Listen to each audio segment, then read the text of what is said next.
సత్యమును జీవమును ఆధారము నీ వాక్యము నా త్రోవకు.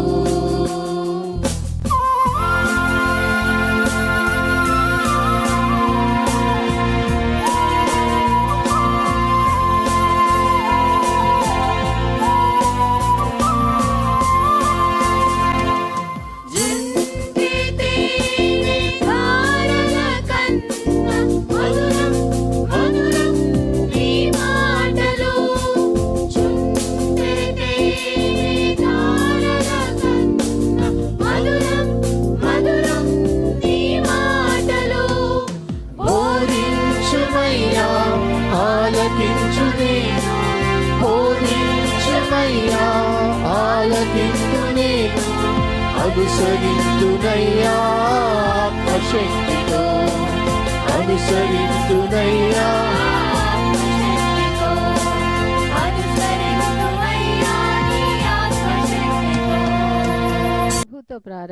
ప్రభుతో ప్రారంభం అనే ఆధ్యాత్మిక అనుదిన ప్రార్థనా కార్యక్రమానికి ప్రేమతో మిమ్మల్ని ఆహ్వానిస్తూ ఉన్నాం. మన జీవితానికి ఆదియు ఆధారమునైనటువంటి ఆ దేవుణ్ణి మొదట మరణించుకున్నట్లయితే ఆ దినమంతయు ఆయన కృపాక్షేమములే మన వెంట వచ్చును. మొదట అవేకునే లేవగానే మరి నీతిసూరుడైనటువంటి ఆయనని చూద్దాం, ఆయన మనలనైన స్వరాన్ని మనం విందాం. మన జీవిత కాలం అంతయు ఆయన ఆశీర్వాదములు దీవెనలు మన మీద కుమ్మరించును. యెషయి 65:24 మనం చూసినట్లయితే వారికి ఈలాగున జరుగును, వారు వేడుకొనుక మునుపు నేను ఉత్తరం ఇచ్చేదను, వారి మనవి చేయుచుండగా నేను ఆలకించెదను. మనవి చేయుచుండగానే ఆయన మన మనవిని ఆలకిస్తున్నాడు. కాబట్టి మరి ప్రతి దినము కూడా ఈ యొక్క అనుదిన ఆధ్యాత్మిక కార్యక్రమంలో మనం పాల్గొన్నట్లయితే మన జీవిత కాలం అంతయు కూడా ఆయన మేలులను మనం పొందుకోగలము. ఆ నిత్యరాజ్యంలో వారసులుగా మనము జీవించగలం. రండి, ప్రభుతో ప్రారంభ కార్యక్రమంలో పాల్గొనండి, ఆత్మీయ మేలులు పొందండి.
దేవుని సంగమా, మరొక నూతన దినమును దేవుడు మనకు అనుగ్రహించాడు. ప్రభుతో ప్రారంభం, అనుదిన ధ్యానం, ఆత్మకు క్షేమం. ఈ క్షేమకరమైన ఆధ్యాత్మిక వర్తమానములు అనుదినము మనం ధ్యానం చేస్తున్నాం, ఆత్మీయ మేలు పొందుతున్నాం. దేవుని వాక్యం అనే దర్పణములు మన జీవితాన్ని చూసుకుంటున్నాం, సరిపోల్చుకుంటున్నాం. మరి తద్వారా దేవునికి అంగీకారయుక్తమైన రీతిగా ప్రవర్తించుటకు, పరివర్తనకై దేవుని చేత ప్రేరేపించబడుతున్నాం. రండి, మరొక నూతన దినం, ప్రభుతో ప్రారంభం, అనుదిన ధ్యానం, ఆత్మకు క్షేమం. ప్రార్థన చేద్దాం. కృపగల దేవా, దైవ తండ్రి, మీ పాదములకు స్తోత్రము చెల్లిస్తున్నాం నాయన. నీ ఉచితమైన దయా సంకల్పాన్ని బట్టి మమ్మను ప్రేమించి ప్రోత్సహిస్తున్న దేవా, మీకు స్తుతులు చెల్లిస్తున్నా. నీ లేఖనాలు ప్రభా మాకు ఆధ్యాత్మిక సందేశాన్ని ఇస్తున్నాయి. ఆనాడు దావీదు జీవితం మాత్రమే కాదు ప్రభా, ఈనాడు మా జీవితం కూడా, మా జీవితానికి ముఖ చిత్రం వలె ఆనాటి ఆ భక్తుని జీవితం కనబడుతుంది. మేము మార్చుకోవాల్సినవి, మలుచుకోవాల్సినవి అనేకం మాకు మా కళ్ళెదుట కనిపిస్తున్నాయి ప్రభా. నిన్ను గూర్చిన ఆ సందేశాన్ని ఆలకించుటకు శ్రద్ధను, ఆశను, ఆసక్తిని అనుగ్రహించు. మా రక్షకుడని యేసు నామమున అడిగి వేడుకొంచున్నాం తండ్రి, ఆమేన్. స్నేహితులారా, నేటి కొరకు ఏర్పాటు చేయబడిన లేఖన భాగం సమూయేలు 2వ గ్రంథము 18వ అధ్యాయము 33వ వచనం. అప్పుడు రాజు బహు కలతపడి గుమ్మమునకు పైగా ఉన్న గదికి ఎక్కిపోయి ఏడ్చుచూ సంచరించుచు, నా కుమారుడా అబ్షలోమా, నా కుమారుడా అబ్షలోమా అని కేకలు వేచు, అయ్యో నా కుమారుడా, నీకు బదులుగా నేను చనిపోయినట్ల ఎంత బాగుండును, నా కుమారుడా అబ్షలోమా, నా కుమారుడా అంటూ ఏడ్చుచూ వచ్చాను. సో మనకు స్టోరీ బాగా తెలుసు. మరి అబ్షలోము నుంచి పారిపోతూ దావీదు విలపించిన ఆ విలాపము, దేవుని ఎదుట ప్రార్థించిన ఆ కీర్తనలు మరి నిన్న మొన్న మనం ధ్యానం చేసాం. 3వ కీర్తన, 63వ కీర్తన ధ్యానం చేసాం. మరి దానికి ముందుగా ఆ సమయంలో దావీదును కలిసినటువంటి షిమి గురించి, అదే రీతిగా సీబా గురించి కూడా మనం జ్ఞాపకం చేసుకున్నాం. సో ఆ తర్వాత మరి ఆ దావీదు బృందానికి, అబ్షలోము బృందానికి, అనగా అబ్షలోము అహీతోపేలు ఆ యొక్క కుట్ర మేరకు, లేకపోతే సలహాదారుల మేరకు యుద్ధానికి వస్తాడు. ఆ యుద్ధ సమయంలో దావీదు ఒకసారి గమనిద్దాం, 18వ అధ్యాయం 5వ వచనంలో, అప్పుడు రాజు యోవాబును, అబీషైని, ఇత్తయిని పిలిచి, నా నిమిత్తమై యవనుడైన అబ్షలోమునకు దయ చూపుడని ఆజ్ఞాపించెను. సో దావీదు యుద్ధానికి వెళ్ళాలనుకుంటాడు, కానీ వాళ్ళంటారు, దావీదు యుద్ధంలోకి వెళ్తే ఒకవేళ అపజయం మన ముందట ఉంటే మేము పారిపోతే ఎవరు పట్టించుకోరు, కానీ రాజు నువ్వు పారిపోతే, నువ్వు వెనక్కి మరాల్సి వస్తే, లేకపోతే నువ్వు ప్రాణాలు కోల్పోతే ప్రజల దృష్టిలో చాలా ఇబ్బందిగా ఉంటుంది, కాబట్టి నువ్వు రావద్దు అంటూ దావీదును ఆపుతారు. సో దావీదు ఆ సమయంలో ఈ యోవాబును, అబీషైను, ఇత్తయిని పిలిచి, అనగా యుద్ధశూరులను పిలిచి, నా నిమిత్తము బాలుడైన అబ్షలోము మీద దయ చూపించండి. సో చూడండి, పేరెంటల్ హార్ట్. ఒక తండ్రిగా తిరుగుబాటు చేసిన ఆ కుమారుని గురించి ఆ తండ్రి యొక్క విజ్ఞాపన అంటే, నా కుమారుని చంపొద్దయ్యా, నా కుమారుని హాని కలిగించొద్దయ్యా, నా నిమిత్తము నా కుమారుని నేను జాలి చూపించండి. కుమారుడేమో మరి తండ్రిని చంపడానికి సమ్మతి తెలియచేశాడు. తండ్రి అంటున్నాడు, నా కుమారుని చంపొద్దు అంటున్నాడు. సో నేటి కాలంలో మనం ఈ తల్లి తండ్రులు బిడ్డలకు మధ్యలో ఉన్న ఆ సంబంధాన్ని ఒకసారి గమనిస్తే ఈ మధ్య ఒక సంఘటన నేను విన్నాను. అనాథ ఆశ్రమంలో ఒక తల్లి తండ్రి సేద తీర్చుకుంటున్నారు. బాగా ఉన్నతంగా బ్రతికిన వాళ్ళే, తాము అనాథలమని తమకెవరూ లేరు అని వారు అక్కడ సేద తీర్చుకుంటున్నారు. ఈ లోపున అనగా వారు నిరాశ్రయులుగా ఉంటూ ఆ అనాథ శరణాలలో వారు ఏదో పెట్టింది భుజిస్తూ ఉన్నారు. ఈ లోపున వారి దగ్గరికి ఒక పోలీసు వారు వచ్చారు. సో ఎవరు లేరు అనుకున్న వారి దగ్గరికి ఈ పోలీసు వారు రాగానే ఆ చుట్టూ ఉన్న అనాథలు, అనాథాశ్రయ నిర్వాహకులు వచ్చి ఏమిటి పరిస్థితి అంటే ఒక ఫోటోను చూపించారు. ఆ ఫోటోలో ఇతనితో పాటుగా అనగా ఈ తల్లిదండ్రులతో పాటుగా మరొక కుటుంబం కూడా ఉంది. ఆ ఫోటో చూపించి వీరు మీకు తెలుసా, ఆ తల్లి తండ్రి బిక్కముఖం వేశారు. బిక్కముఖం వేసి ఏం చెప్పాలో తెలియక, అయ్యా అతను మా కుమారుడే, ఆమె మా కోడలే, వారు వారి బిడ్డలే, మరి మీరు ఎందుకు అనాథలుగా ఉన్నారు అనాథలు అంటే, వారు మమ్మల్ని చూడలేదు కాబట్టి మేము వచ్చాం. ఇప్పుడు ఏం జరిగింది? ఇప్పుడు ఏం జరిగింది? ఒక క్రైమ్లో, ఒక మోసం చేసిన క్రైమ్లో, డబ్బులు దుర్వినియోగం చేసిన క్రైమ్లో అతను పట్టుబడ్డాడు. సో అతను నేరస్తుడయ్యాడు. అతని గురించిన వివరాలు ఎవరికైనా చెప్పాలి అంటే మరి అతని దగ్గర కనిపించిన ఈ ఫోటో చూసి మీ దగ్గరికి వచ్చాం. సో అప్పుడు ఆ తల్లి తండ్రి చెప్పిన మాట ఏంటంటే, అయ్యా మీకు ఏం కావాలన్నా మేము చేస్తాం, మేము ఏం కావాలన్నా చేస్తాం, దయచేసి మా బిడ్డను వదిలిపెట్టండి. అయ్యా మాకు తల్లి లేదు, మాకు తండ్రి లేదంటూ మిమ్మల్ని మెడబట్టి గెంటారు కదా, మీరు వచ్చి బలవంతంగా ఆశ్రయం పొందుతున్నారు కదా, కనీసం మీకు ఆహారం కూడా పెట్టలేదు కదా, మిమ్మల్ని బలవంతంగా తరిమారు కదా, మరి ఎందుకు వారి గురించి మీరు బతిలాడుతుంటే, అయ్యా వారు మా బిడ్డలయ్యా, వారిని ఎలా తప్పించాలి చెప్పండి, ఏ మార్గము చెప్పండి, మేము ఏ రీతిగా తప్పిస్తాం, ఏం చేయాలో చెప్పండి అంటే, ఇన్ని లక్షల రూపాయలు మీ కుమారుడు మోసం చేశాడు, అది చెల్లిస్తే నీ కుమారుడు విడిపించబడతాడు అనగానే ఆ తండ్రి తల్లి వారి ఊరిలో ఉన్నటువంటి వారి పిత్రార్జితమైనటువంటి ఆ ఇంటిని స్థలాన్ని అమ్మి ఆ డబ్బు చెల్లించి ఆ కుమారుని విడిపించి, అయ్యా మేము ఈ డబ్బు ఇచ్చినట్లుగా మా కుమారుడికి చెప్పొద్దు, వాడు మమ్మల్ని కాదనుకున్నాడు, మేము ఇక్కడ హాయిగా ఉన్నాం అనాథాశ్రయంలో, వాడిని విడిపించినట్టు ఆ ఇంటి అనగా పిత్రార్జితం ద్వారా వచ్చిన ఆ ఇంటిని స్థలాన్ని అమ్మి కొడుకుని విడిపించారు.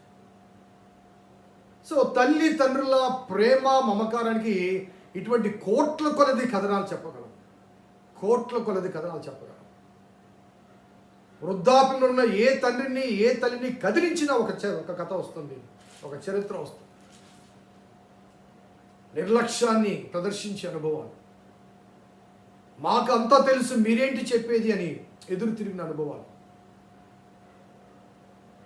ఒక విధంగా చెప్పాలంటే పెరిగి పెద్దవారైన తర్వాత తమ భుజాల మీద, తమ కష్టార్జితం మీద వారి ప్రస్తుత స్థితికి పునాదులు నిర్మించుకున్న ఆ బిడ్డలు, అనగా తల్లి తండ్రి కష్టపడి శ్రమపడి లక్షల కొలది ఫీజులు కట్టి వారికి కావాల్సింది సమకూర్చి మంచి ఉద్యోగాల్లో పెట్టినప్పుడు వారి భుజాల మీద, వారి శిరస్సుల మీద వారు నిలబడి వారి ఉన్నతమైన భవిష్యత్తును ఎదుర్కొంటూ ముందుకు వెళ్తున్న వారు ఒకసారి ఆ ఉన్నతమైన స్థాయికి ఎదగగానే కాలితో తాము ఎవరి భుజాల మీద ఉన్నారో ఆ భుజాలను తరిమి వేసిన అనుభవాలు చాలామంది జీవితాల్లో, చాలా పేరెంట్స్ జీవితాల్లో కనబడుతుంది. సమ్ సార్ట్ ఆఫ్ నెగ్లిజెన్స్ కానీ, వారి అవసరం మాకు లేదు అనే భావన కానీ, అనవసరంగా ఇంకా మీరు బ్రతికున్నారనే భావన కానీ, ఇటువంటి ఆ భావన ఒక తల్లిగా ఒక తండ్రిగా తట్టుకోవడం చాలా కష్టం. అయినప్పటికీ కూడా పేరెంటల్ హార్ట్ వాడిని ఎలాగైనా కాపాడుకోవాలి. బాలుడైన అబ్షాలోము మీద దయ చూపిన నా నిమిత్తము, అనగా తండ్రి ప్రాణాలు తీయటానికి.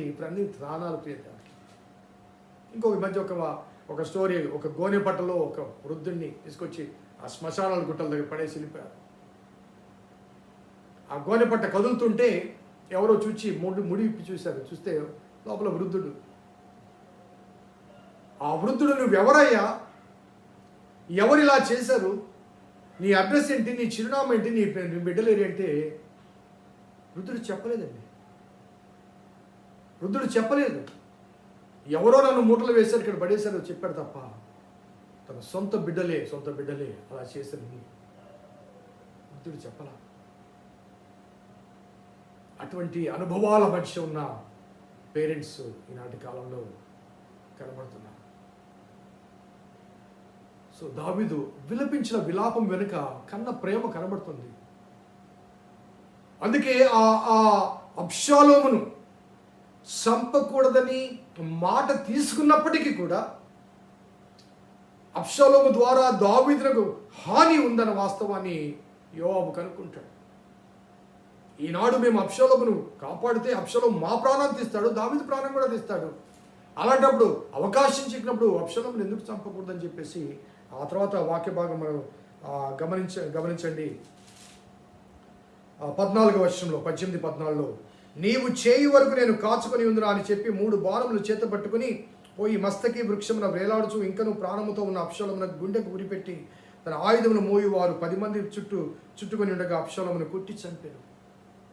అబ్షాలోము పారిపోతుంటే అతనికి వెంట్రుకలు అధికంగా ఉన్నాయి కాబట్టి ఒక మర్రి చెట్టు కింద పోతుంటే ఆ ఊడలో వెంట్రుకలు చిక్కుకొని ఆకాశానికి భూమికి మధ్య వేలాడుతుంటే గార్ధబొమ్మ పారిపోతే ఆ వేలాడుతున్న అబ్షాలోముని యోవాబు గుండెకు గురికట్టి చంపేస్తాడు. ఆ విషయాన్ని 2 వ్యక్తులు మోసుకొని వస్తారు. అహిమయస్సు, అదే రీతిగా మరొక వ్యక్తి కూషి. ఆ 2 తీసుకుని వచ్చిన ఆ వర్తమానం విన్న తర్వాత వారు పరోక్షంగా చెప్తారు, ప్రత్యక్షంగా చెప్పరు. అప్పుడు దావీదు అంటాడు, అబ్షాలోమా నా కుమారుడా, 33వ వచనంలో, నీకు బదులుగా నేను చనిపోయినంత మేలు.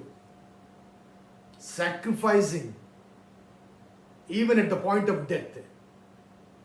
నేను యుద్ధానికి వచ్చి నీ చేతిలో నేను చచ్చిపోయింటే బాగుంది కదయ్యా. నేను యుద్ధానికి రాకపోవడం ద్వారా నా సైన్యం చేతిలో నువ్వు చచ్చిపోయావు. నీకు బదులుగా నేను చనిపోయింటే ఎంత మేలు. సో బిడ్డల కొరకు ప్రాణాలు త్యాగం చేసిన తండ్రిని చూసాం. కానీ తల్లిదండ్రుల కొరకు తమ సొంత సుఖాన్ని, సంతోషాన్ని త్యాగం చేసిన బిడ్డలను చాలా అరుదుగా చూస్తూ ఉంటాం. సో ఒక తండ్రిగా తాను విలపించిన విలాపం, ఇవన్నీ కూడా దేవుడు బత్సెబ విషయంలో తాను చేసిన అపరాధానికి దేవుడు అనుమతించినవి. బత్సెబ ప్రథమ కుమారుణ్ణి కోల్పోయాడు, అమ్నోను చంపబడ్డాడు, కుమార్తె చెరచబడింది, అబ్షాలోము చంపబడ్డాడు. ఈ అనుభవాలన్నీ ఒక తండ్రిగా ఎంతటి వేదన భరిస్తున్నాడో ఒకసారి మనం ఆలోచించాలి. నీకు బదులుగా నేను చనిపోయినా ఎంత మేలు. ఆశ్చర్యం ఏంటంటే బెత్సెబా ప్రథమ కుమారుడు ఆ చిన్న బిడ్డ చనిపోయినప్పుడు లేచి స్నానం చేశాడు. ఆ సమయంలో విలపించని, అనగా జబ్బుగా ఉన్నప్పుడు విలపించిన దావీదు మరణమెంతట లేచి స్నానం చేసి దేవుని సన్నిధికి వెళ్ళి బలి అర్పణ జరిగిస్తాడు, భోంచేస్తాడు. అబ్షాలోము చనిపోయినప్పుడు విలపిస్తాడు.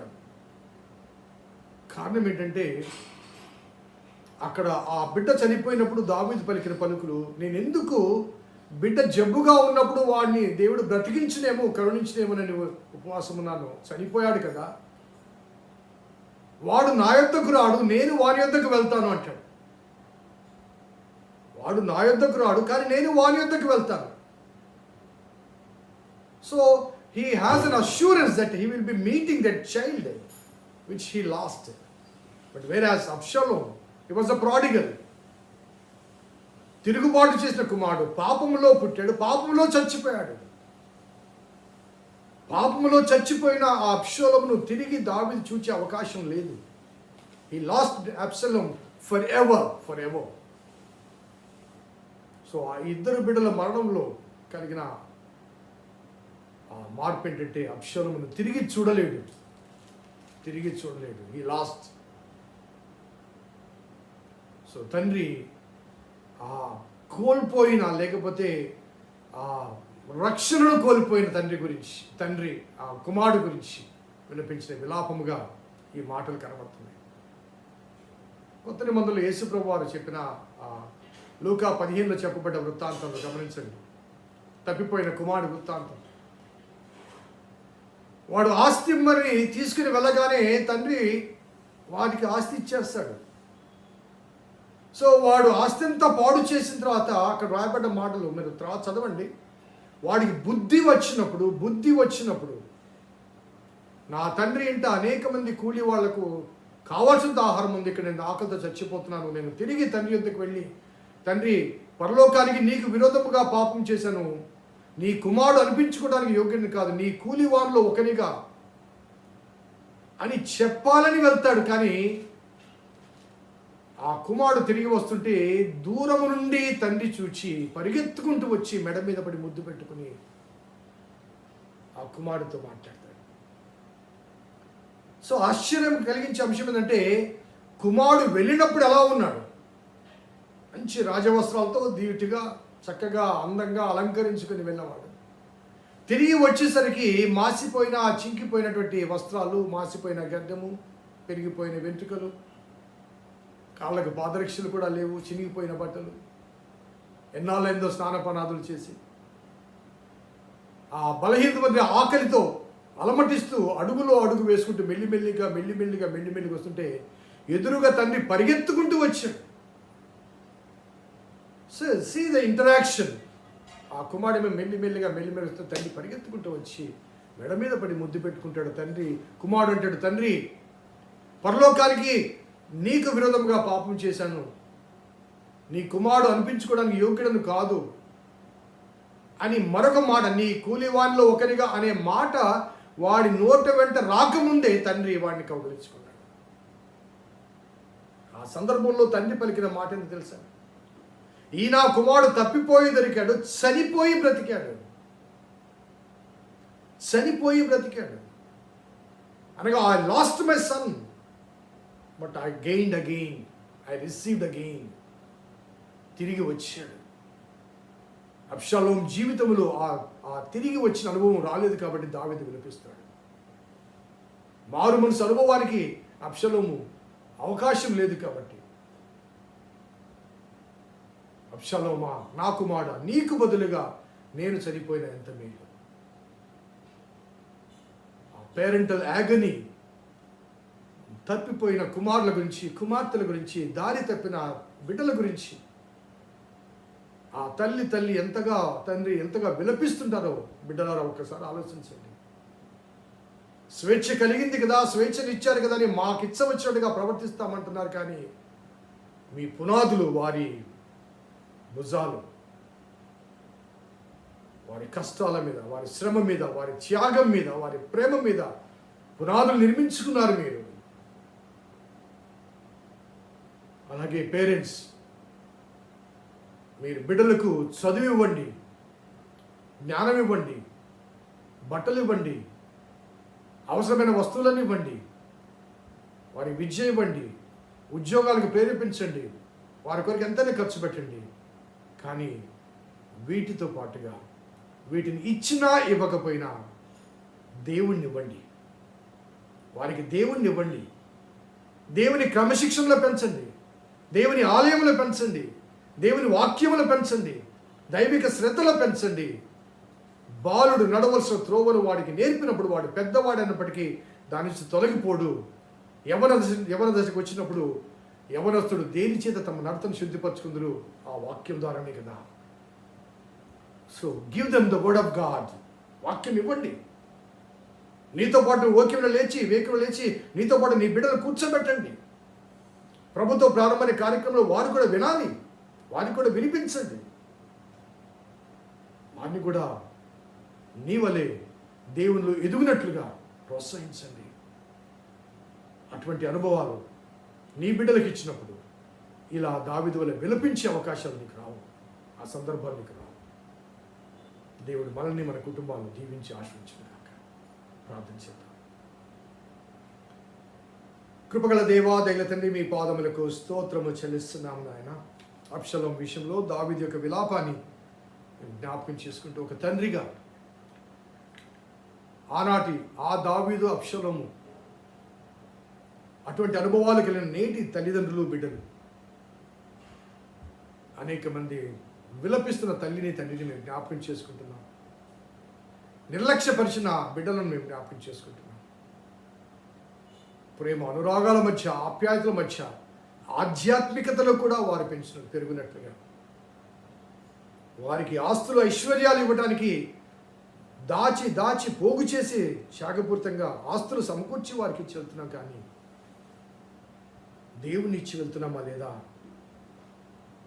ఆస్తులు కరిగిపోతాయి, కానీ అన్నీ అనుగ్రహించే దేవుడు శాశ్వతమైన వాస్తవాన్ని గమనించి తమ బిడ్డలకు దేవుని ఇవ్వగలిగిన ఆశను, ఆసక్తిని ప్రతి తల్లికి ప్రతి తండ్రికి అనుగ్రహించుకొని మా రక్షకుడని యేసు నామమున అడిగి వేడుకొంటున్నాం తండ్రి. ఆమేన్. తండ్రి, కుమార, పరిశుద్ధాత్మ త్రియేక దేవుని దీవెన ఈ వాక్యం విన్న బిడ్డలకు, వాక్యాభిలాషులకు, వారి కుటుంబాలకు సదా తోడేండును గాక. ఆమేన్. God bless you. దేవుడిని దీవించును గాక.